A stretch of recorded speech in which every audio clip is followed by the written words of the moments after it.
And welcome back for even more Duelyst. Joined once again by Henrykator. Do you like Henry? Yeah, Henry's fine. All right, cheers for once again accompanying me for this cast of BAwesome999 against Kovacd70. I wonder what the numbers mean. Yeah, it's a good question. And big numbers are better. Yeah, we'll see if their decks and their play are better. Let's have a look at these. You got a Vanar and a Magmar. These look pretty normal to me. Yeah, I'm also thinking pretty standard. Maybe some, like the numbers of minions can vary between the different archetypes. I think some people play 3 Glacial Elemental. Some people like to stick with 2.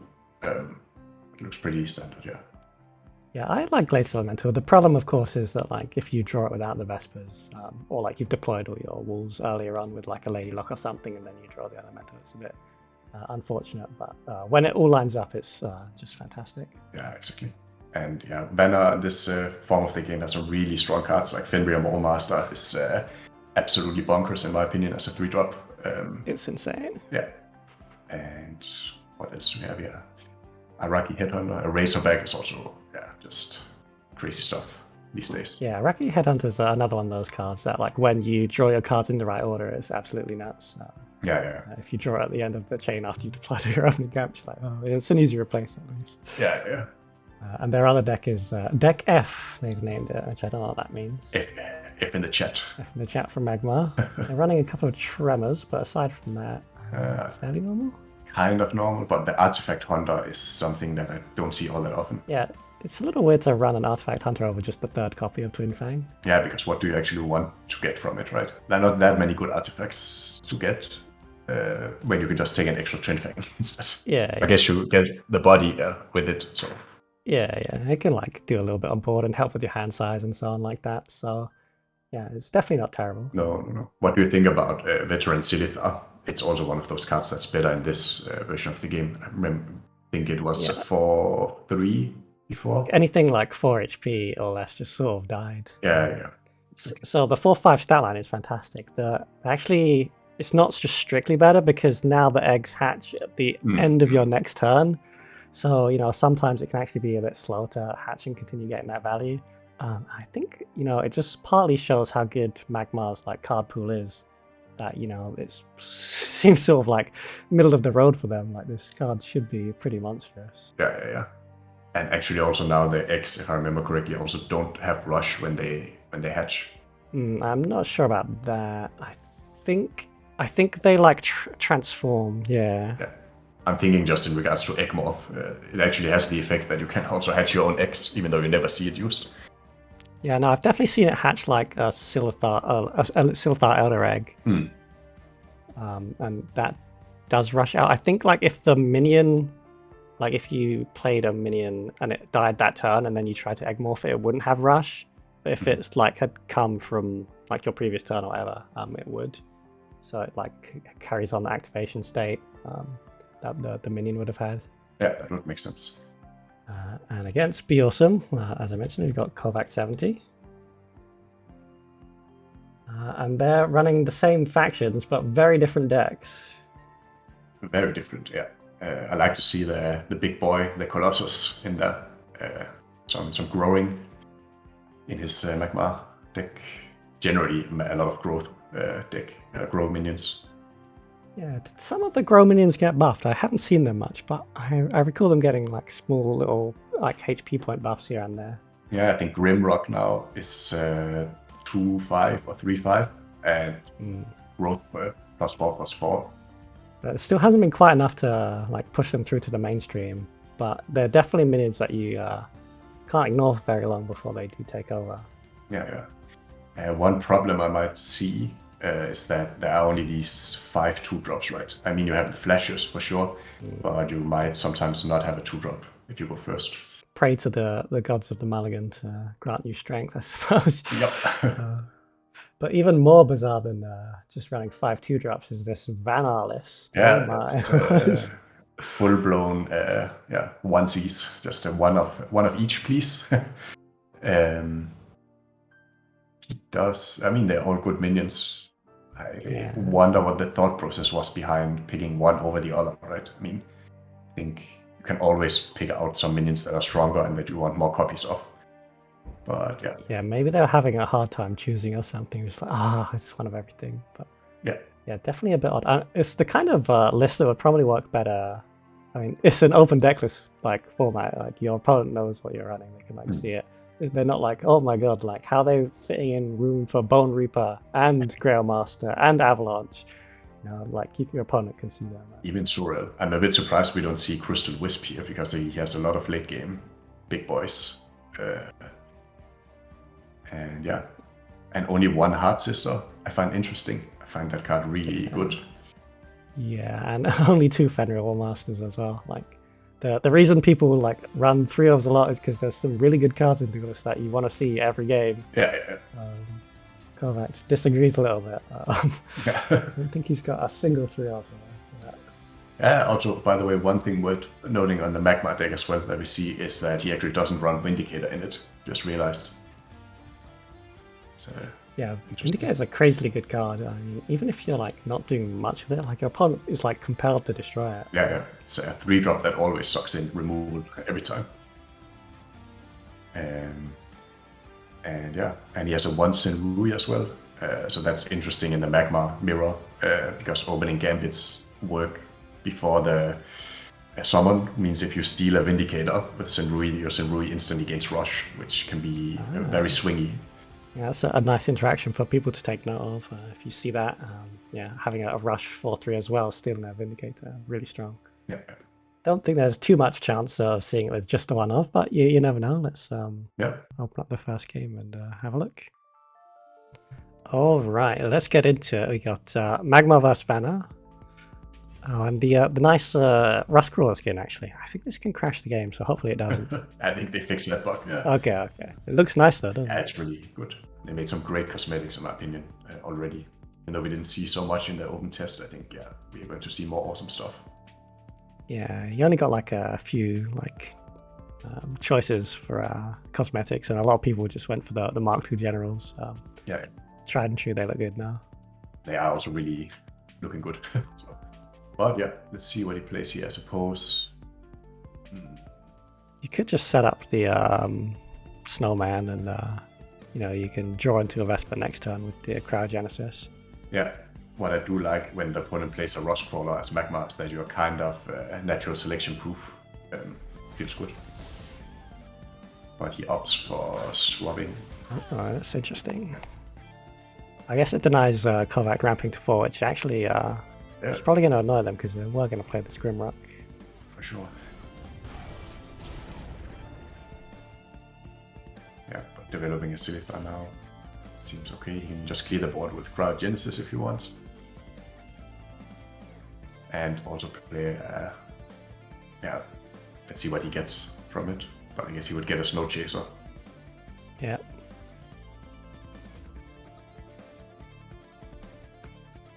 Which he of course cannot play in Infiltrate, unfortunately. Oh, yeah. Oh. Yeah, I was definitely curious about that turn because you've actually like left Kovacd access to 6 mana unless you deny this Manatar here. I would, the profit on it. I definitely think it would make sense to trade the Rust Crawler and do the same play, but that you just stay in place or go even 2 up. That you still threaten the top mana. Well, not clear the egg or what? I guess you have to. True, actually, cannot do both. Yeah. But this is not bad. Yeah. This way they've deployed an Infiltrate, but it's pretty easy for Kovacd just to walk away from that spars. Yeah. So now the question is, how do you answer this Grimrock? You can just trade it on board, of course, then you lose your Snow Chaser.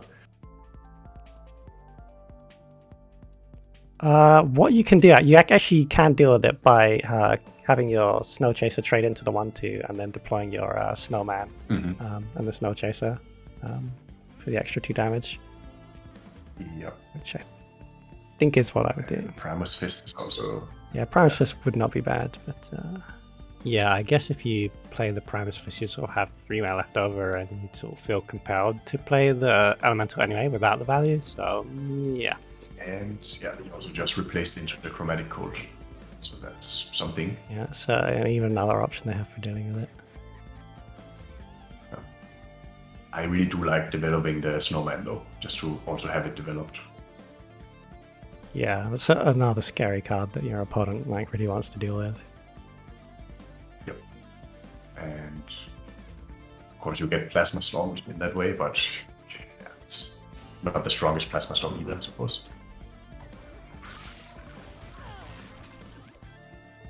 He's actually opting for aspecting that. Yeah, that's maybe a bit odd, because it's one of their like ways to deal with some of the bigger top-end creatures, but... Yeah, I'm actually going to say this is a straight-up misplay. They dropped the Elemental anyway, so now they're like down an aspect of the Fox, and their opponent also had the 3/3, which they wouldn't have had otherwise. If they'd just done the Snow Tracer trade in. But at least the snowman is developed, so that's good.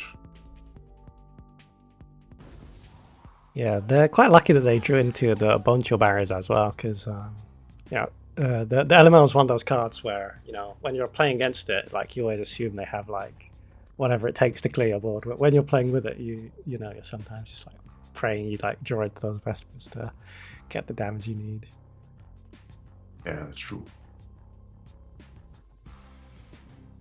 What I do like is that he kept the Prophet of the White Pollen like away, I guess because of natural selection. That you're safe from that. But this turn should just be a Bone Chill barrier. I think it would be a full clear for 2 mana. I don't know if you develop your... you don't develop your Jaxi, right? It's a bit risky to go blind with that and leave an Emerald Rejuvenate as well. Yeah, I agree. Magma has so many ways of dealing with it between Harvester and Plasma Storm. You know, they're running, and at least this way, if you like force out the Plasma Storm now, like that sort of gives you an indication that maybe you could try for the Jax afterwards. That's true. And it's never guaranteed, of course, but you know, each answer you deal with is one less. If you apply pressure to get them out at the right time, you know, can sometimes catch them with their pants down. Yeah, for sure. Magma is one of the few factions that has so many answers to Jax, though. Let's see. I suppose this is just a plasma turn, right? Yeah. Really see anything else? Pretty strong. And then you can even flash a Silithar to be extra annoying. Yeah, just have some board presence. Yeah. One thing I've also mentioned here is that there's a interaction from Magma. If your opponent plays Prophet of the White Pawn, the flash actually doesn't damage your minions. Mm-hmm. So that's a nice thing to abuse sometimes. Yeah, Prophet's actually like really kind of bad against Magma. They have almost like no spell damage. It's all like destroy or from the source of the creatures. And yeah, it actually only helps them with that interaction you described. Like, oh, thanks for the free flash. Exactly. My counter's a 4/4 now. Mm. And then it attacks into the 1/3. You have this 4/3 Mythron.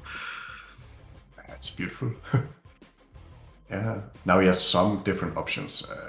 Chromatic Cold, that one is definitely, I think, a must in this turn. Not even necessarily. I mean, you could just go full Swarm with Lady Luck as well. But I also don't mind removing that Silithar, since you have the extra Chromatic Cold already. Yeah, and this is one of the like cases where, like, as a commentator, and I can see the hand, I'm like, you can just Jax, they don't have the answer. But obviously, as a player, you know, it just doesn't seem like that's very likely. It's true. Yeah, but developing the Fenrir is also good. It's a sticky minion. He has to deal with it somehow. Mm-hmm.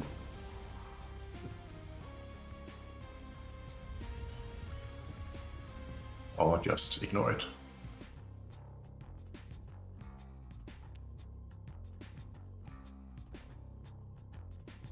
Earthwalk also changed. I see in the stats, lost an attack and got a hit point compared to earlier versions. Yeah, I think that's a little better. Yeah, it is. Like, grow minions need more HP, I think, in order to have any kind of use. Yeah, and you know, after it's grown once, then it's got 5 HP, which is actually pretty survivable. So I think Awesome could double Lady Luck here and trade in his Fenrir. It would actually come out as a 5/5 provoke. Yeah, and you can even squeeze in a Snow Chaser as well with that, or a Chromatic Cold. Yeah, I think that'd be tough to deal with. You can even make it in a square so that it's a bit Mythron proof as well. Yep. If you wanted to. All these provokes. But yeah, but I guess he has to do some quick math now to make sure that he can remove as much as possible.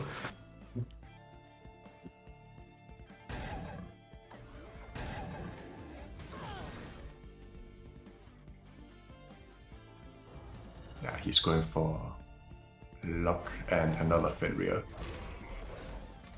Can also kind of get behind that, I suppose. Oh, but then attacking. I thought it'd be quite good to just leave the 4/4 provoked by a 4/4, but now it's a 4/1 provoked by a 4/4, which is a lot of a better trade. Yeah. Yeah, 5 HP for against Magma is just always better. So double natural select, that's what we see. Yeah, it's a pretty clean turn for Kovacd. Yeah, at least Awesome's left with a 3/3. Fenrir Warmaster doing its thing there. But yeah, certainly could be a lot worse for Kovacd there. It's a pretty nice answer. Yep. He is getting low though as well than our mana player here. BAwesome. It's very close to being inside bounded life force range. Yeah, that's true. I guess they can provoke up another Lady Luck turn. Yep. I think that's what you do. Do you play Araki first then in that case to give the attack, or do you rather have provoke? Ooh. I think you do provoke, right? I think you might play it first, because actually not having a provoke can actually be a good thing. Like, it's the one they can't. Like, if everything's provoked, they get to choose what they can attack. If it's the one thing without provoke, then they can't attack it.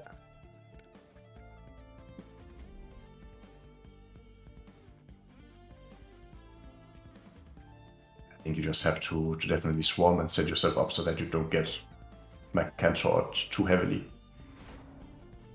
Yeah, always difficult to like play a bunch of minions and play around Mythron. Yeah. You need to go staircase or square in order to avoid it. Yeah, and especially want to get Primus Fist on as much as possible as well. Yeah, I think if you do this play and then you put the... Yeah, I like that positioning. Yep.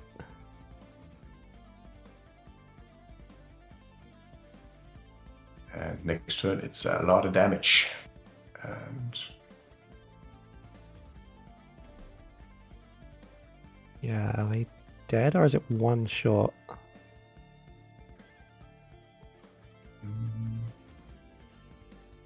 Oh yeah, no, they can Mythron. That only saves them 6 either way. Is there? I don't see a better one. I think he's considering if he wants to go face with the Mythron instead and take away the Araki. Yeah, the Araki actually might be the most dangerous minion on the board because it can actually grow, right? So. Yeah. On the other hand, yeah, I mean, you remove 6 damage either way, right? Instantly. Except the Araki has potentially more next turn. So I think you actually go for the Araki plus you get the face damage in. Well, they can kill the Snow Chaser and then Mythron that spot, which is... That's more damage to remove, yeah. But then you have the same problem with Araki. Yeah. Right? It's hard.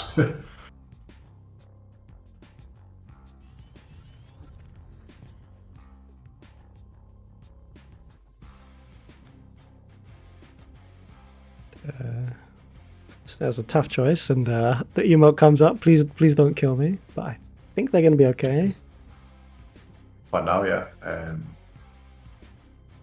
He has that cryogenesis that can pull something up so he can shoot with the glacial, but no battle cries. opening gambits. I mean, my God. I can tell you've been playing a certain other game. A long time. I don't know why that's still sticking. Luckily, I don't play that steaming pile of garbage anymore. Yeah, but it's still ingrained in the brain. Exactly. So, yeah. Do you just attack with the Iraqi here, even though it doesn't like kill them? Because if you put them to 6, that's pretty good, and if they have a removal for it, it's pretty bad.